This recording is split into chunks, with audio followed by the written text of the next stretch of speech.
Hi everyone, welcome to Death Talker Unscripted. Your host, that's me, Paula. I'm a death walker. I talk about death. I talk about it in real time, in social media time. I talk about it face to face. I like to talk about the logical, the illogical. I talk raw, blunt, straightforward.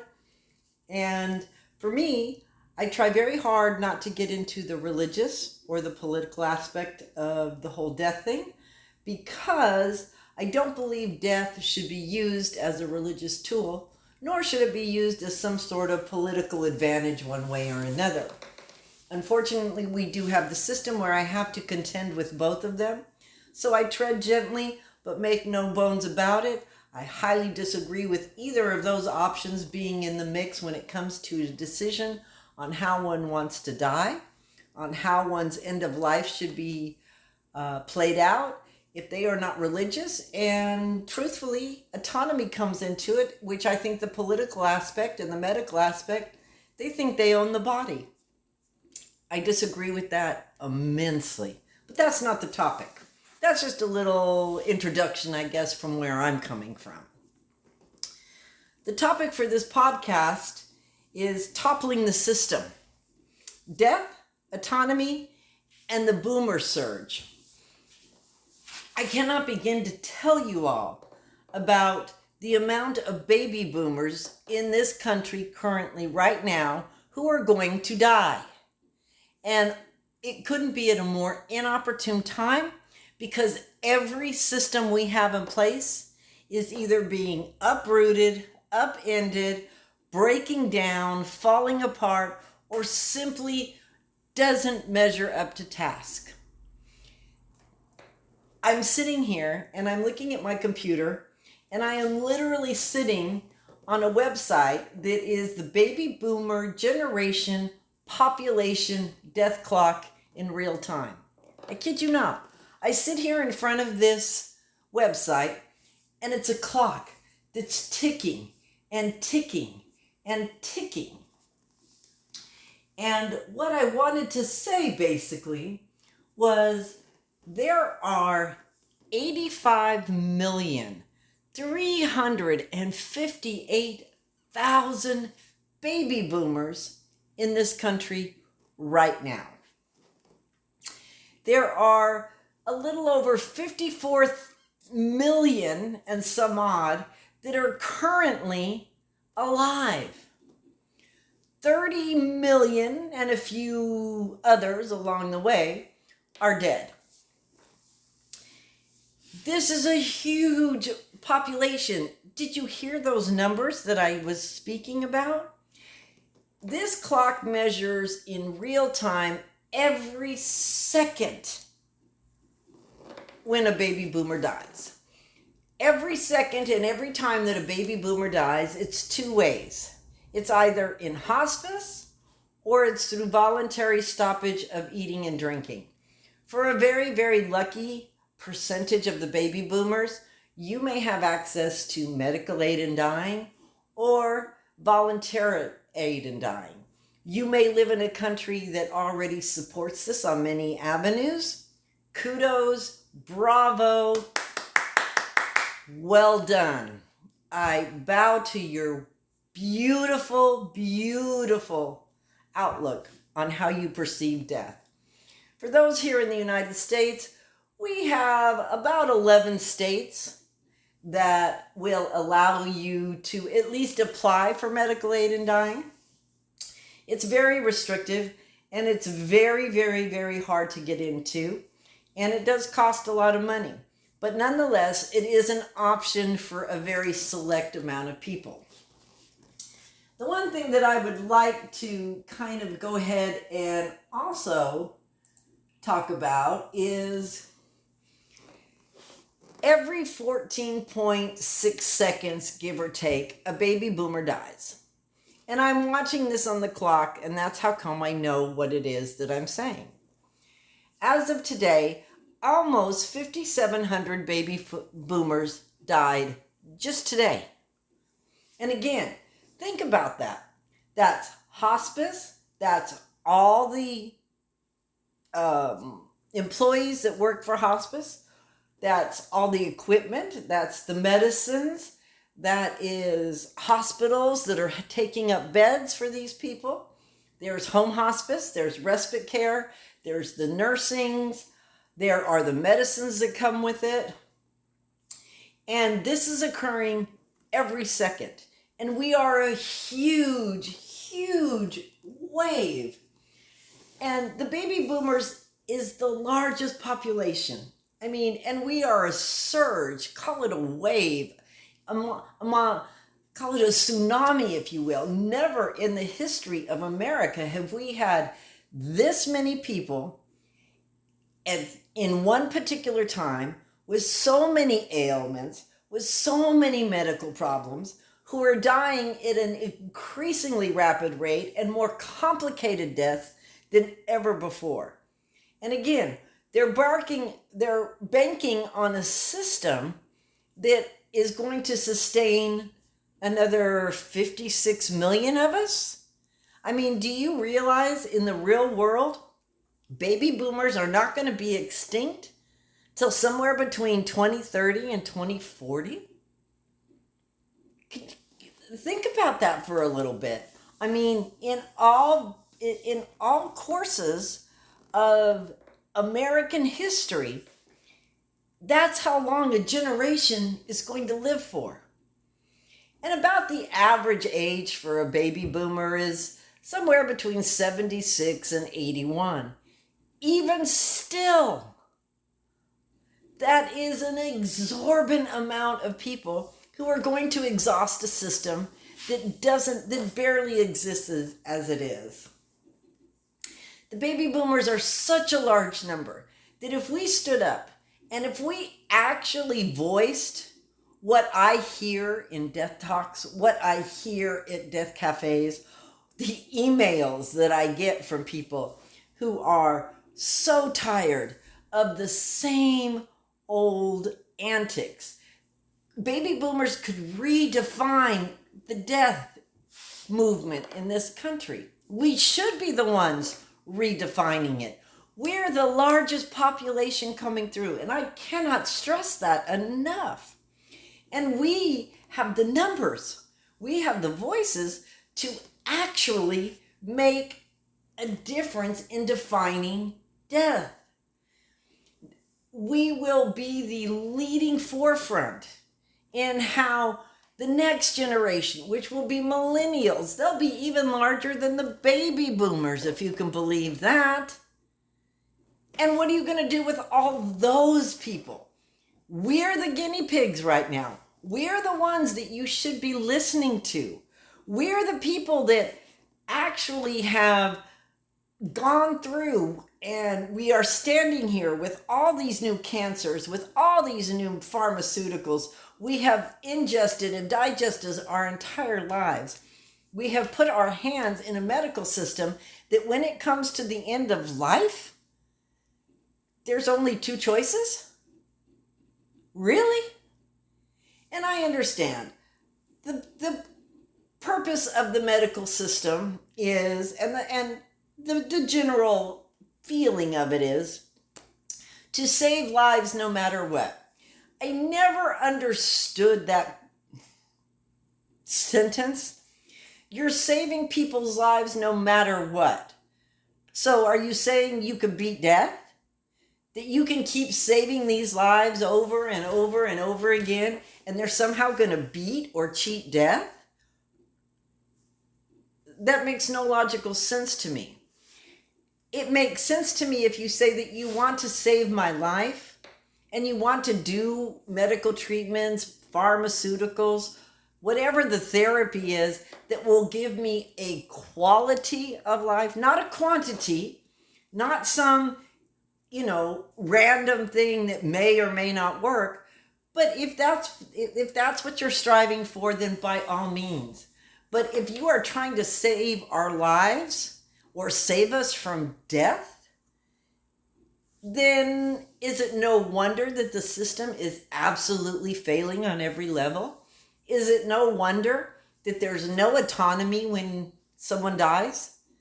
I stand up almost every day, and I ask people one question: who owns your body? Who owns it? Does the medical community own it? Does the government own it? Does insurance companies own it? How about Big Pharma? Do they own it? Tell me, who owns my life to the point that I am not allowed to choose how I would like to die? And granted, it may not be anyone else's top choice, but it's not about any of you. I think that's what we're trying to get across as baby boomers. It's not about you, doctor, anymore. We put our whole lives into you. But at the end of life, you have nothing to do with it. That's clearly obvious. You're not even trained to understand and be a part of end of life. And we as baby boomers, we should be listened to right now. And when we ask you, how do you feel about medical aid and dying? How do you feel about voluntary aid and dying? And when you show us the door and tell us that you can't be our doctors anymore, you want us somehow to put faith in you that you're going to make our end of life, you're going to have enough resources and do enough for us at the end of life when you won't even hear us out. You won't even listen and acknowledge to how we are amply choosing to end our lives. But I bet damn Skippy, you'll tell me about every drug trial, every new zapping therapy, anything in the world that would give you a shot to save me from the inevitable death. And I'm not understanding why that is such a big motivation, because all it sends out is the fear of dying. That's all you're doing, is you're building up that fear of dying. I got to save them at any cost. I'm going to save you no matter what. Why? Do you know something about death that I don't know? Because if you do, I'd really, really like you to enlighten me with it. For any of you that don't know exactly when the baby boomer generation started, it started from 1946 to 1964. I am a baby boomer, but I'm on that cusp. I was born at the very end of the baby boomer, so I'll be one of the very last ones to die. So that's why I'm speaking up now. Because by that time that comes, I want to have the choice to choose voluntary aid and dying. I want to be able to announce that I own my body, that I get to decide what happens to my body when I die. It's my choice.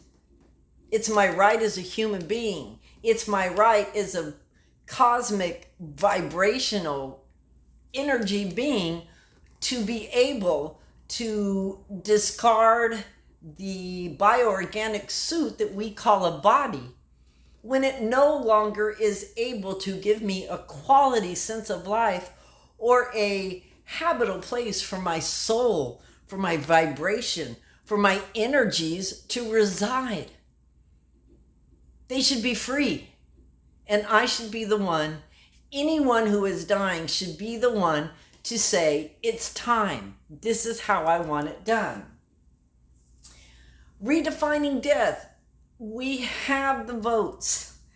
We have the voices.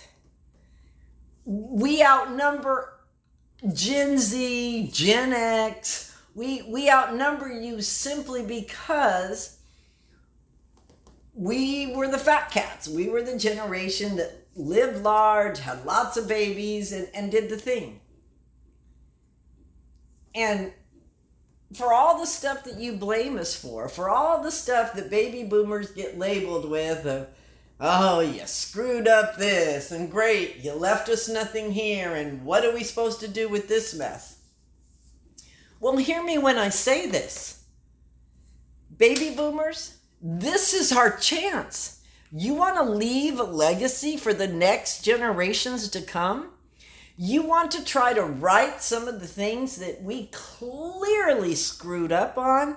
that we clearly did not logically think things through, that we clearly allowed other people to direct and lead us to. So no, we can't go back and correct any of that. And saying I'm sorry only goes so far. I mean, nice sentiment, but truly, in the end, what's it really going to be worth in the hand? You know, I'm sorry isn't a solution of any kind. Here's a solution. Right now, what I'm speaking of right now, here is a solution. Oh, we had another death. We've had a couple hundred more deaths since I checked in. We're now at 5,912 deaths today. So just in that number alone, how many hospice personnel were required? How much money was going through all of these people's pockets and insurances and all this transactioning? Too much, in my opinion. Too much control. Too much puppet string pulling, whatever you want to call it. I reiterate again, baby boomers, this is probably the very last thing that we can actually have and take a stand with that will change the outlook of how death is considered in the future. Not only do I talk a lot about medical aid in dying and the voluntary aid in dying, and I don't dislike hospice. That's not what I'm saying. And I have mad respect for the people who work in hospice. I have two problems with hospice. One, there's no autonomy in it. And two, it's not a one-size-fits-all, nor should it ever be made a one-size-fits-all. The deathbed is supposed to be a sacred place. It's supposed to be a place where the person's bioorganic body is losing its ground. Its warranty is up. It has served its purpose for as long as it possibly can. And when it's prolonged and when it's in that controlling environment, it does horrible damage to the soul. It leaves the energy in a vulnerable place, and it doesn't allow it to leave freely. It has to struggle. And that's not for everybody, nor should it be imposed on every single solitary person who's going to die. When I say redefine death, that's exactly what I mean. We need to get more choices. We need to have medical aid in dying. We need to have voluntary aid in dying. We need to have programs and nonprofits, and my idea of having a death retreat so that we can bring people in and pull it under the umbrella. Open that hospice umbrella up. Alleviate some of the hospice staff and that horrible drowning that, 5,915 baby boomers just today just buried that system.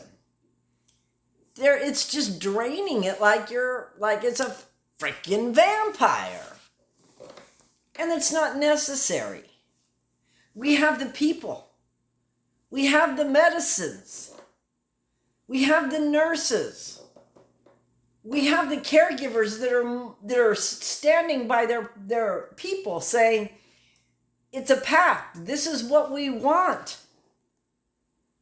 I'm okay with them choosing voluntary aid in dying. I'm okay with them doing medical aid in dying. Put it all under one umbrella, for God's sakes.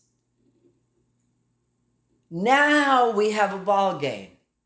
Now we have some choices. Now we have a playbook. And baby boomers, this is what we should be doing at this last particular stage. For everyone that sits in my death talk over the age of 55, I call to you in this podcast. I call to you more than I call the Gen Zs or the Gen Xs or the millennials. And a lot of time I call them out in my podcast. But today, it's about baby boomers. When you come to my death talks and you sit there and you ask me questions like, what else is available other than hospice? What else is available other than voluntary stoppage of eating and drinking? I'm not exactly sure what you expect me to say. But then again, that's not true. I know exactly what you're asking me. You're asking me to open up a dialogue on subjects that usually get shut down in a heartbeat, especially when they're done in public. They ask me, what other ways can I die? And as I'm standing in front of these people, I would love to say, we can make a change. If every one of you stood up today and said you wanted medical aid in dying, and if every one of you said, I want to be in control of my body. Why? Because I own it. It was given specifically to me to carry my energy, to correlate with my existence in this time and place. It's not the doctors, it's not the funeral directors, it's not the hospice nurse. My body does not belong to any of you. You may help service my body, but in no way do you own it. In no way do you get to stand and block me or somehow gaslight me out of how I want to go out of this world. And this is what I say when I talk to the people in the rooms, because I can't say things like, well, what were you thinking? Were you thinking a gun? Were you thinking plant medicine? Were you thinking the car in the... And I could open it up like that, and people would freak. You want to know why? Because death isn't considered a respectful, sacred entity. And there is nothing more disheartening to me when I hear people say, well, I don't understand what the big thing is. Just do hospice. I don't want to do hospice. It has no dignity for me. It is not about quality for me. It simply just won't work for me. It's not going to resonate.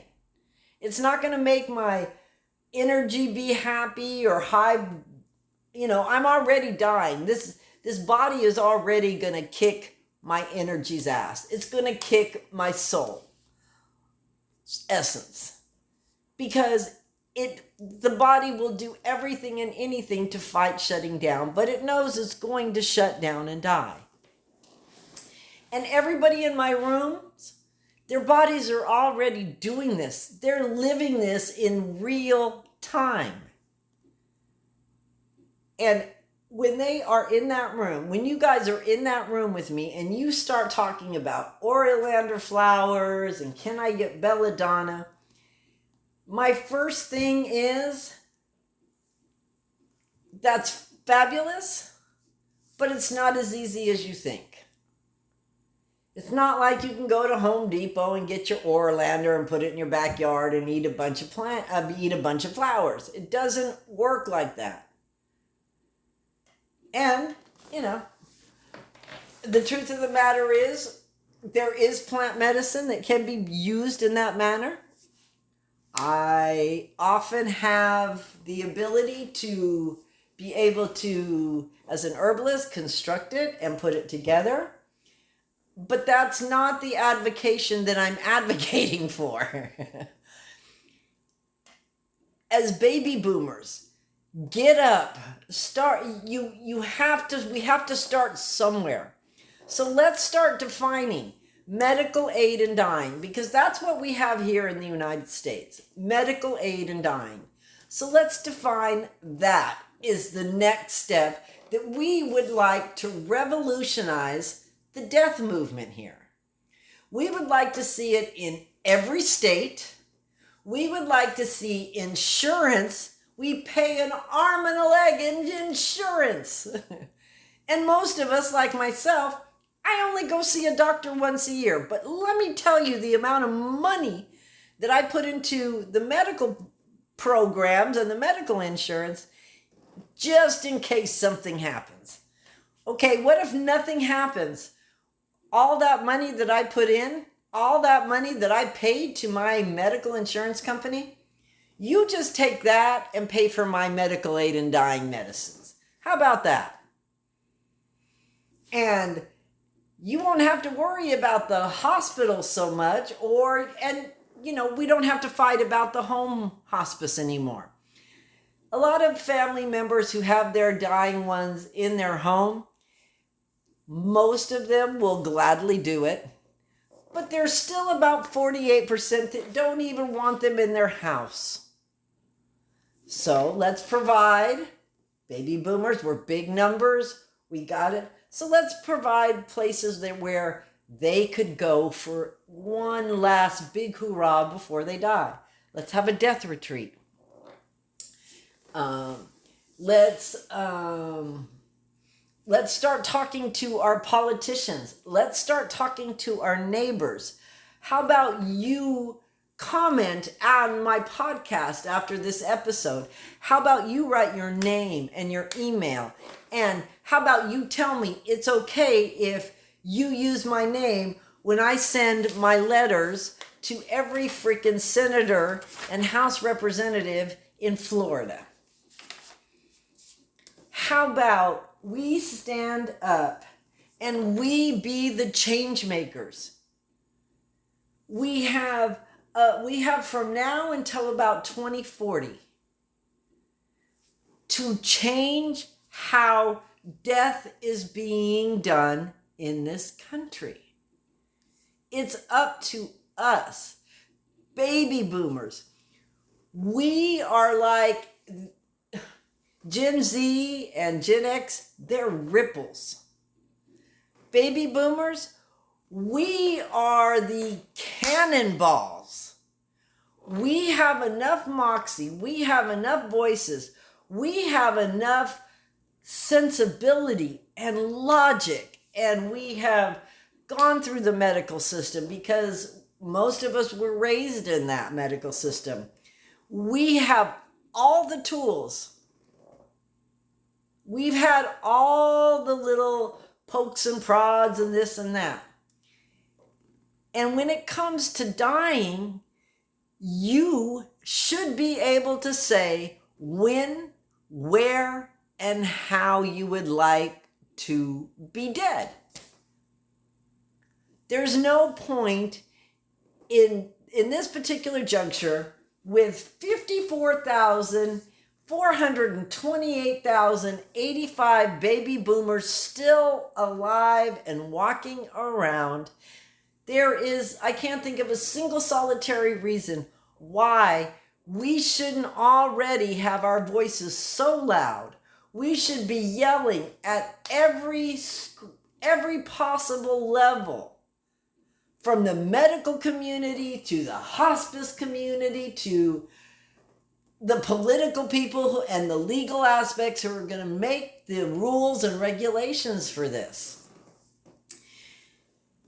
It's the only way, because this baby boomer generation, it's a wave. It's going to be an uncontrollable wave. And, with everything that's going on, the one thing that I notice more and more is caregivers are getting less and less and less. And now, would you like me to tell you what the caregivers numbers are? Do you want to know how many caregivers died today? Well, sit back, let me tell you. Every 39.7 seconds, a caregiver dies. And they die before the people that they're taking care of. Let me repeat that. The caregiver dies before the person they're taking care of. As of today, 3,425 caregivers are gone.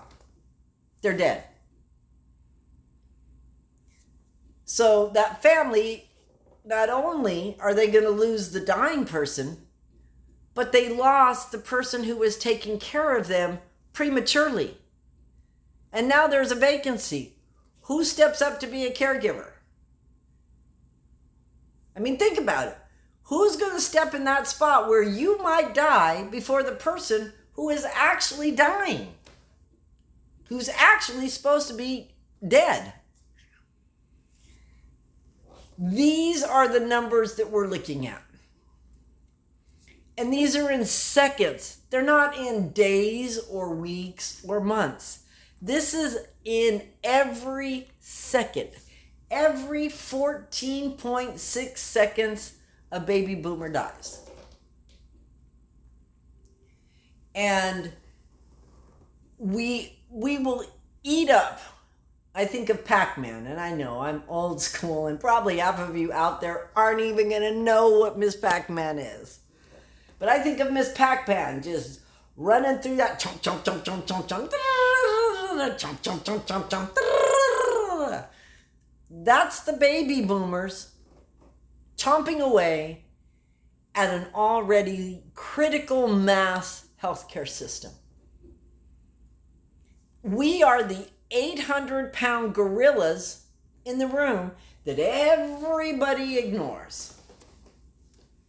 So baby boomers, we're the 800-pound gorilla in the room. Let's make some noise. Let's pound our fists, pound our chests, and let's speak up. Let's let it be known that we want to change how we are being forced to die. And we want to change now because we're running out of time. And we don't want commissions and revisions and everything. No, we want you to honor and respect, but most of all, for God's sakes, listen to what we are telling you. When we say we don't want to be here if it's not going to be a quick and painless death, why should we have to be here? And that's an honest question. And if anybody can give me an answer, please feel free to make a comment at the bottom of the podcast. I'd love to hear it.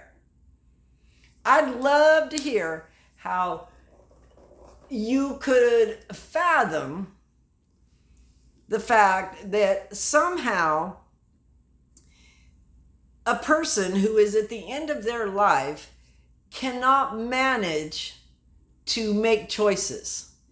And what's even worse is it always falls back on, oh, they're feeble. Oh, they're really scared. They're depressed. Well, hell yeah, we're depressed. We're dying. But we're not manically depressive. So, baby boomers, again, stand tall. We're going to die. We are going to leave a mark on this earth like nobody has ever left one before. And it's death. It's not life. It's not birth.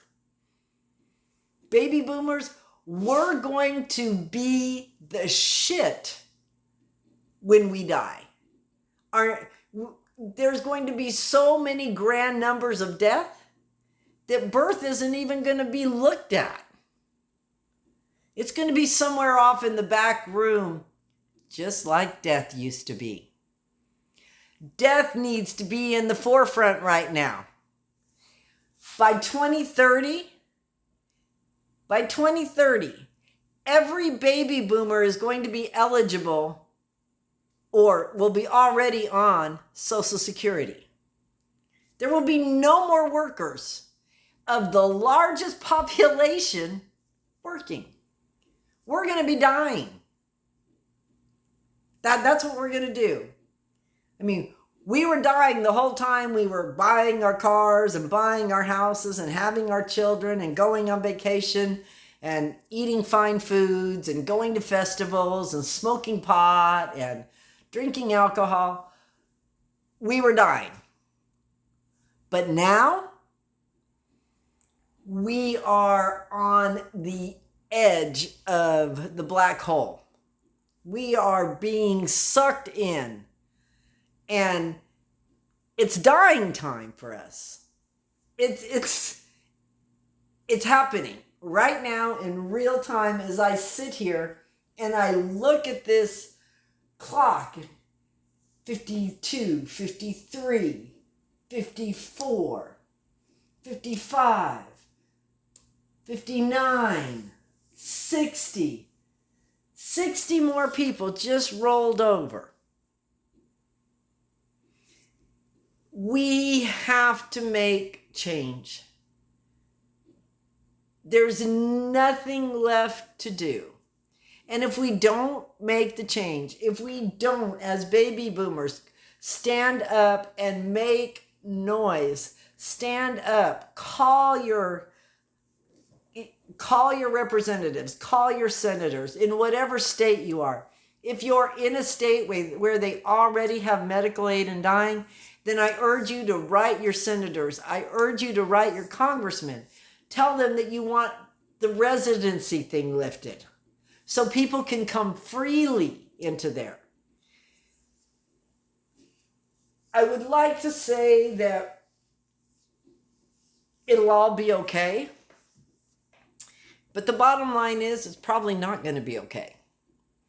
As much as I have faith in my baby boomers, and as much as I know absolutely positively that if I could write out a recipe, build a better mousetrap, conjure up some sort of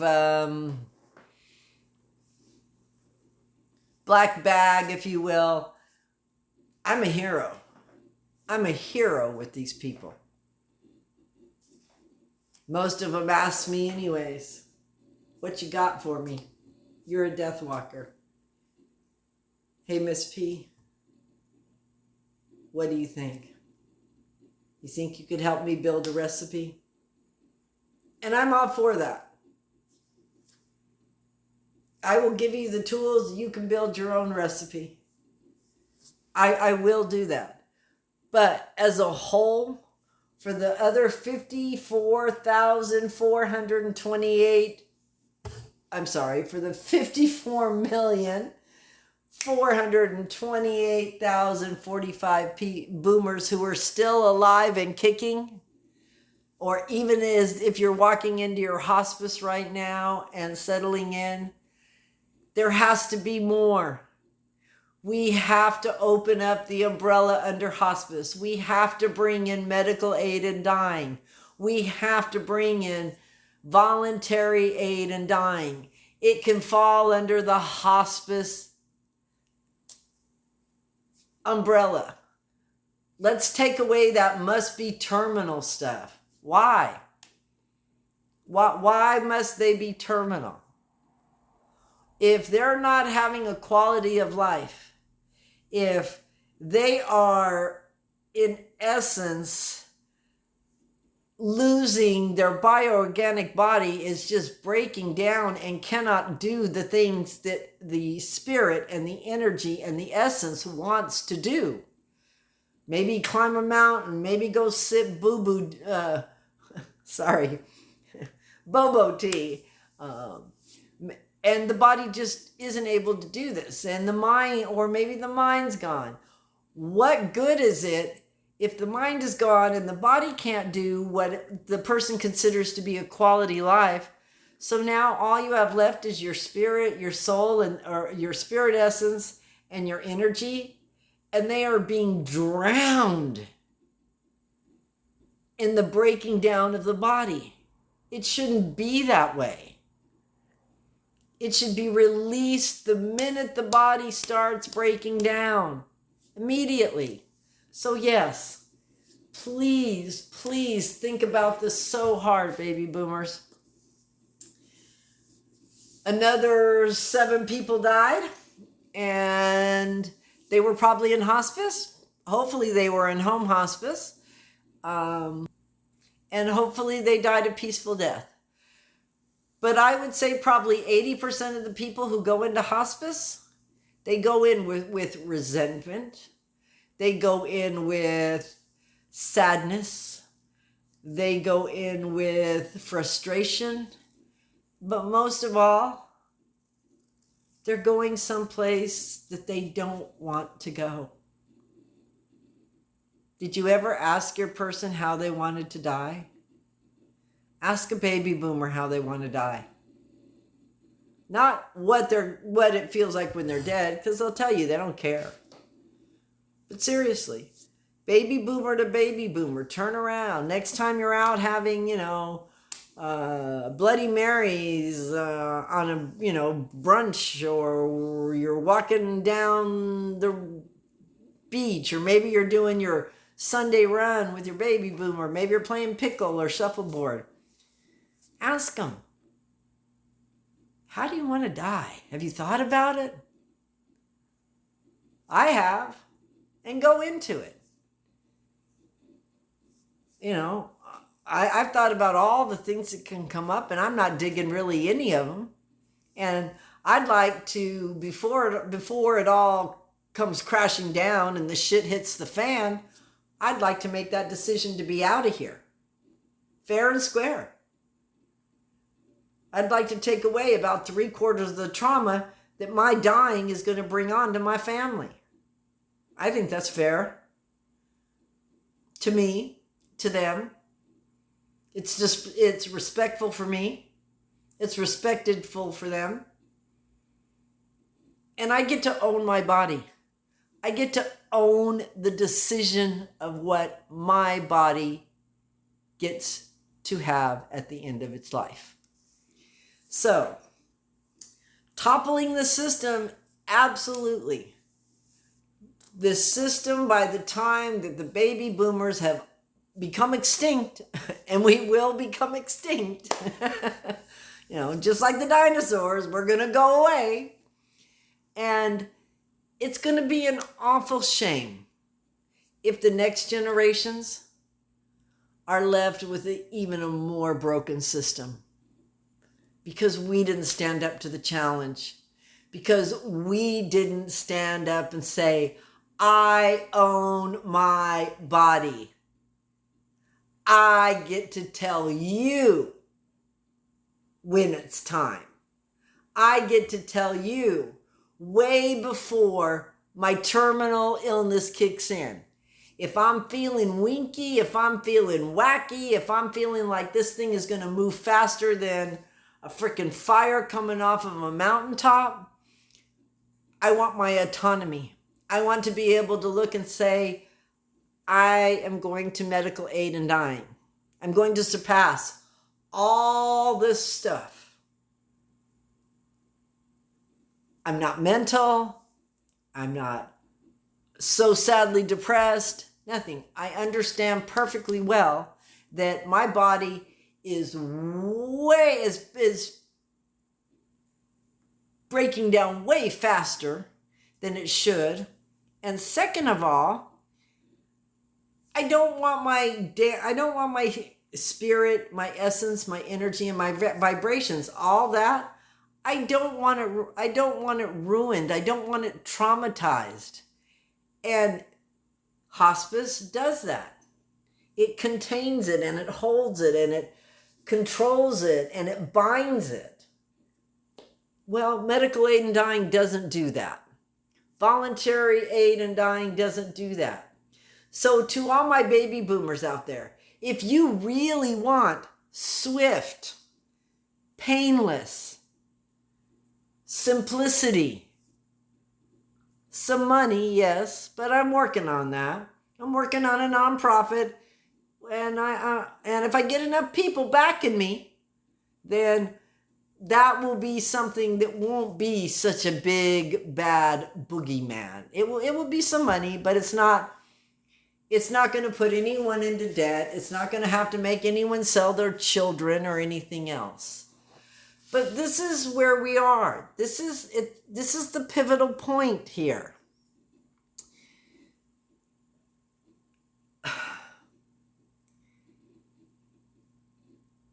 If you want to truly have autonomy, if you truly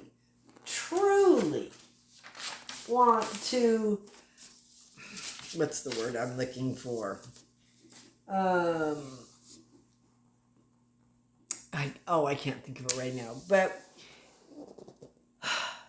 the bottom line is we can either be change makers, or we can just go down as the most selfish, most self-involved generation to ever walk the face of the earth. I think baby boomers, we can rise and we can get it done.